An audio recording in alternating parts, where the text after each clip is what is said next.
Hello people, so our topic for today is all about sequence. I am Ylaine Genolos from grade 11 STEM Alberio. So in this video, we were able to know what is sequence, finite and infinite sequence, types of sequence, and the rules. Let's go define our topic for today. What is sequence? Sequence is a list of things which have been arranged in sequential manner. Or let's just say a list of things, but it's usually numbers that are arranged in order. Let me give you some example. Example of this is 3, 5, 7, 9, and so on.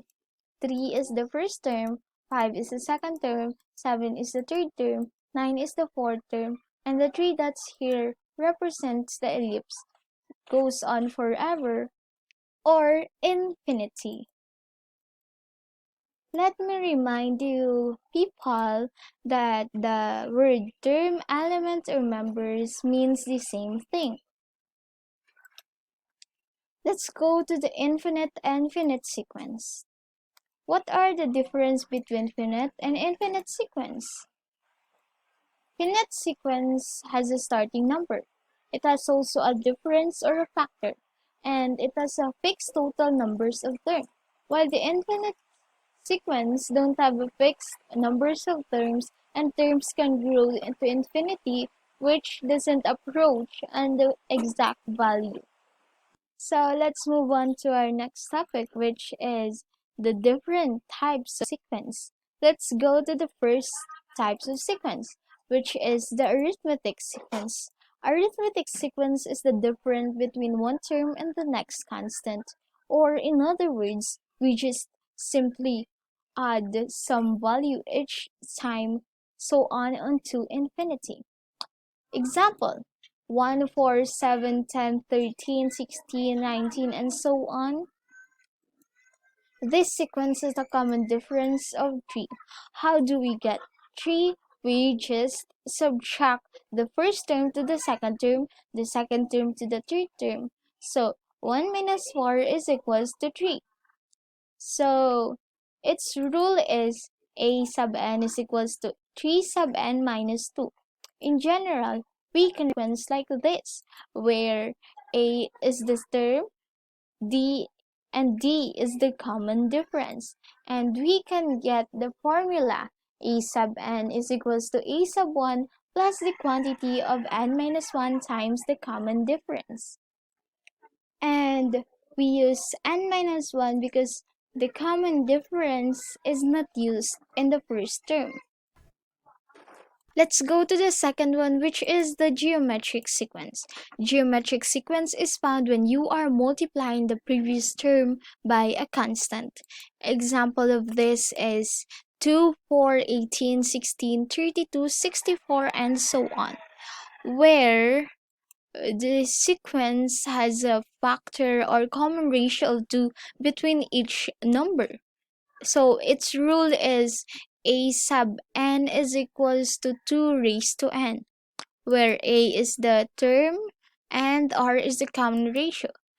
So in getting the sequence, we only multiply the first term to the common ratio so that we can get the second term. And second term times the common ratio is equals to the third term, and so on. So in this sequence, the formula is a sub n is equals to a sub 1 times r raised to the quantity of n minus 1. So we use n sub 1 here because a sub 1 r raised to 0 is the first term. And note, the ratio should not be 0, because when the common ratio is equals to 0, we get the sequence, the first term a, the second term will be 0, third term 0, fourth 0, and so on until the last term. So it is not a geometric sequence. Let's go to the third and last types of sequence, which is the sequence. The next number is found by adding the two numbers before it together. Example. Example of this is 0, 1, 1, 2, 3, 5, 8, 13, and so on. How do I get this sequence? I just simply add the two previous terms to get the term that I wanted to be. So let's first get this fourth term, the 2. How do I get 2? The 2 is found by adding the two numbers before it, which is 1 and 1. So let's add 1 plus 1 is equals to 2. Let's try another one, which is the 1, 2, 3, 4, 5, 6, 7. The seventh term, which is 8. So 8 is found by adding the two previous term before it.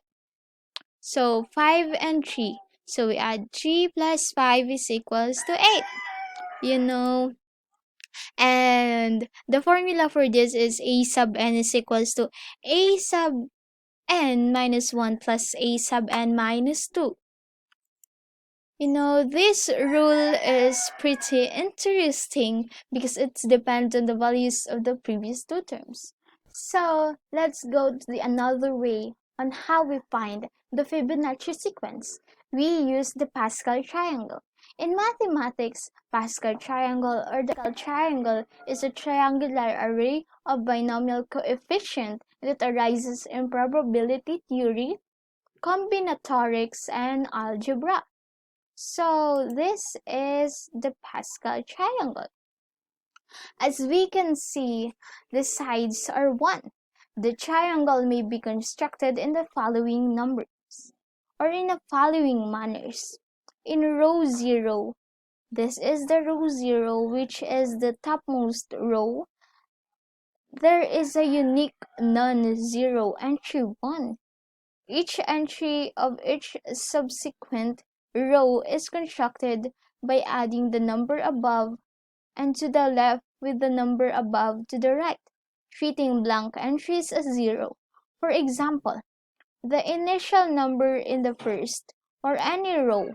Row 1 is the sum of 0 and 1, which or whereas the numbers 1 and 3 in the third row are added to produce the number 4 in the fourth row. So, as what it says, the third row is 1, 2, and 1. We get 3 because we add 1 and 2.